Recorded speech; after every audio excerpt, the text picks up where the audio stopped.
Buen día para todos.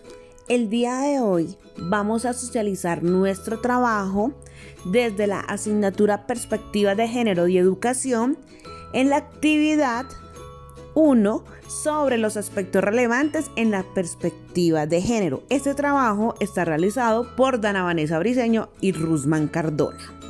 Para dar inicio a esto vamos a tener claros ciertos conceptos, como por ejemplo, ¿qué es perspectiva de género? La perspectiva de género es un punto de vista a partir del cual se visualizan distintos fenómenos de la realidad, teniendo en cuenta las implicaciones y efectos de las relaciones de poder entre géneros. Es una categoría que surge en la segunda mitad del siglo XX en las ciencias sociales. Se ha desarrollado como una visión a través de la cual se explican las relaciones en diferentes ámbitos. Ofrece una aproximación más allá de la naturaleza y la biología como el único argumento válido para explicar la vida de los seres humanos. Esta perspectiva está presente en el ámbito académico, en movimientos feministas, organizaciones ciudadanas, organismos públicos, leyes y políticas públicas, la cual es una herramienta conceptual que deriva de la concepción feminista del mundo y de la vida. Uno de sus fines y compromisos es contribuir a la transformación de las relaciones entre mujeres y hombres a través de la resignación de la historia, la sociedad, la cultura y la política. Equidad. La equidad de género permite brindar a las mujeres y a los hombres las mismas oportunidades, condiciones y formas de trato sin dejar a un lado las particularidades de cada uno de ellos, que permitan y garanticen el acceso a los derechos que tienen como ciudadanos. Recordemos que la equidad es aquello que podemos brindar en igualdad de condiciones, sin importar si es hombre o mujer, tener las mismas posibilidades sociales, económicas, de acceso laboral o de diversos puntos de vista que podamos tener una igualdad de derechos. Ideología de género. La ideología de género es un término que se utiliza de manera negativa y despectiva para cancelar o desestimar la diversidad sexual y de género a la que se han ido abriendo las sociedades, las culturas y las naciones. Al denominarla ideología, se hace referencia al carácter dogmático que se presupone respecto a las ideas de igualdad, empoderamiento y respeto de la vivencia personal de la identidad y la sexualidad. Se rechazan los movimientos feministas y la diversidad argumentando que van en contra de la naturaleza y de la familia y que operan poniendo en peligro el orden social establecido. La ideología de género no existe como categoría dentro de las ciencias sociales. Es un constructo que busca denostar las reivindicaciones de los derechos de las mujeres y de la diversidad sexual. Identidad de género. La identidad es cómo te sientes en tu interior y cómo expresas tu género a través de tu manera de vestir, de comportarte y de tu apariencia personal. Es un sentimiento que comienza temprano en la vida. Debemos tener claridad sobre qué es género, sobre qué es sexo. Género es el conjunto de características sociales, culturales, políticas, psicológicas, jurídicas y económicas que las diferentes sociedades asignan a las personas de forma diferenciada como propias de varones o de mujeres. Sin embargo, el sexo es el conjunto de características físicas, biológicas, anatómicas, fisiológicas que definen como varón o mujer a los seres humanos. El sexo está determinado por la naturaleza, el género netamente por la sociedad. Derechos. El desarrollo del contenido del derecho humano surge de la interpretación de acuerdos, pactos, convenciones y estándares internacionales que se han ido desarrollando para hacer más específicas las obligaciones del Estado respecto a cada derecho.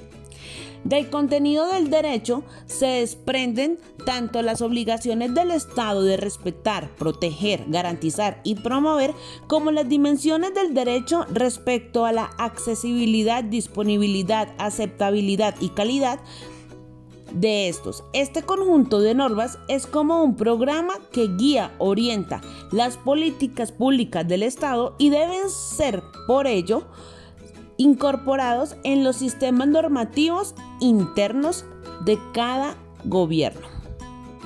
Ahora bien, vamos a tomar algunos conceptos de equidad e inequidad de género y el lugar de la mujer para algunas autoras referente a este abordaje.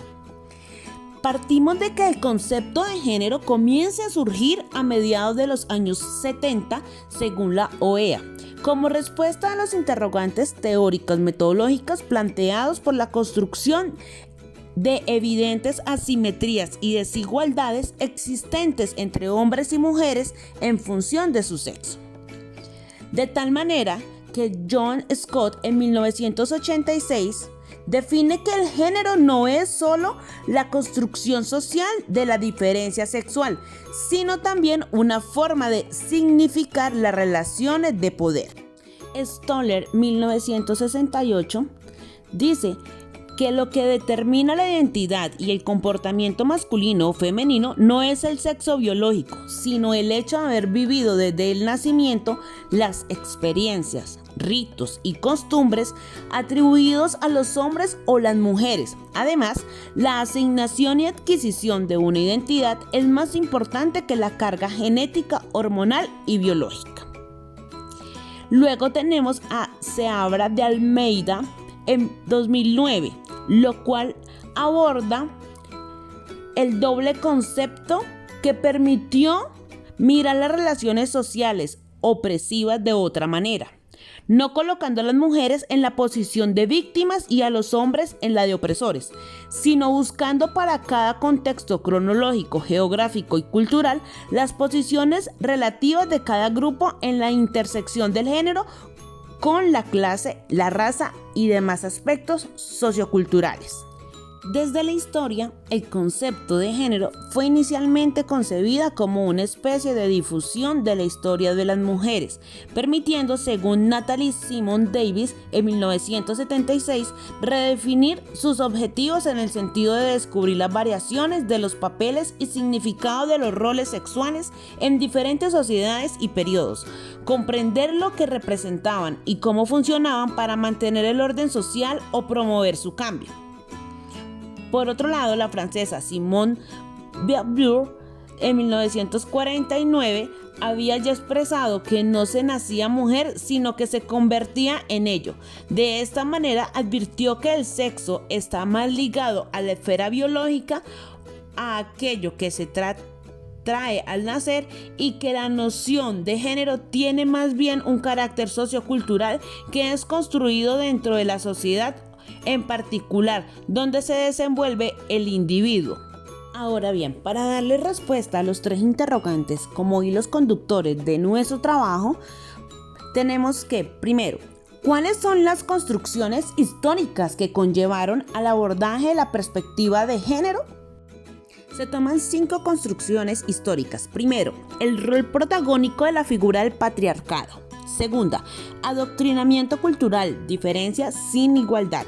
Tercero, desde la teoría psicológica de las relaciones intergrupales, que intenta dar cuenta del cómo y el por qué surge el prejuicio sexista. Ya hablamos de la teoría de identidad social. Cuarto, la educación se modifica para adecuarse al momento histórico de cambio de perspectiva de género.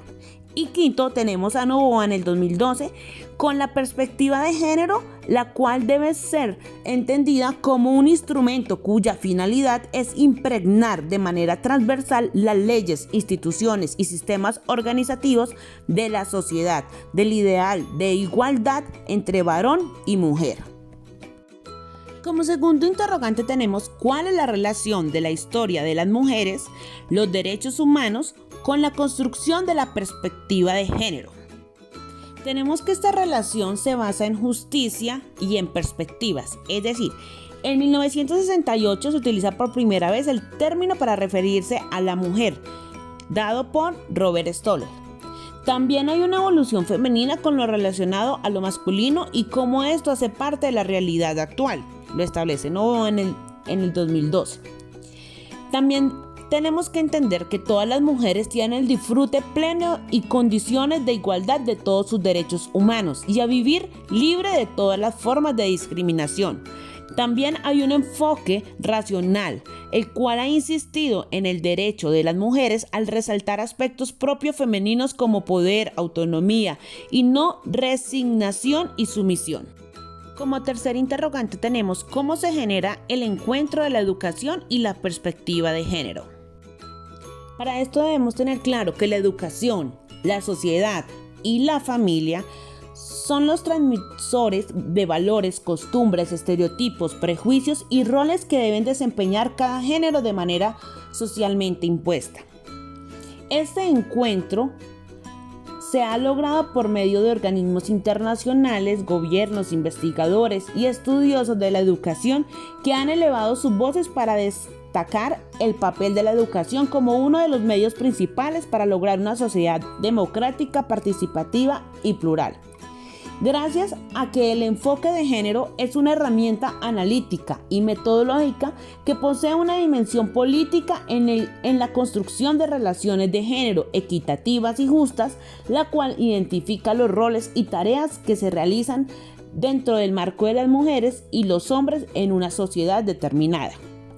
También tenemos que el género es una construcción social y cultural que imponen a hombres y mujeres ideas, representaciones que se asignan según el sexo, siendo así como se construye la identidad, valores, actitudes y comportamientos en las interacciones sociales. Asimismo, presentamos algunas conclusiones de nuestro trabajo. La primera, que es que a través de la historia se ha avanzado en la equidad de género, pero sigue sin existir plena igualdad de oportunidades entre hombres y mujeres en todos los estados y sociedades. Segunda conclusión, la sociedad está en constante significación cultural, quienes transmiten reglas, normas, roles, imposiciones establecidas y aceptadas que definen qué es un hombre y qué es una mujer. Tercero, existe una notable diferencia entre hombres y mujeres. El papel que desempeña en cada género puede ser sobrevalorado o subvalorado, quizás hasta menospreciando cómo son las labores femeninas dentro de una sociedad. En la exploración y abordaje de toda esta historia nacen algunos interrogantes. ¿Cuáles son los procesos que llevaron a considerar las acciones de los hombres como norma representativa de la historia? ¿Cómo una mujer produce una historiografía diferente a la de un hombre? ¿Y por qué se sigue marginando la historia de las mujeres a pesar de que con el tiempo han conquistado su visibilidad y su legitimidad? Son interrogantes que no nacen durante este proceso de conceptualización. Muchas gracias.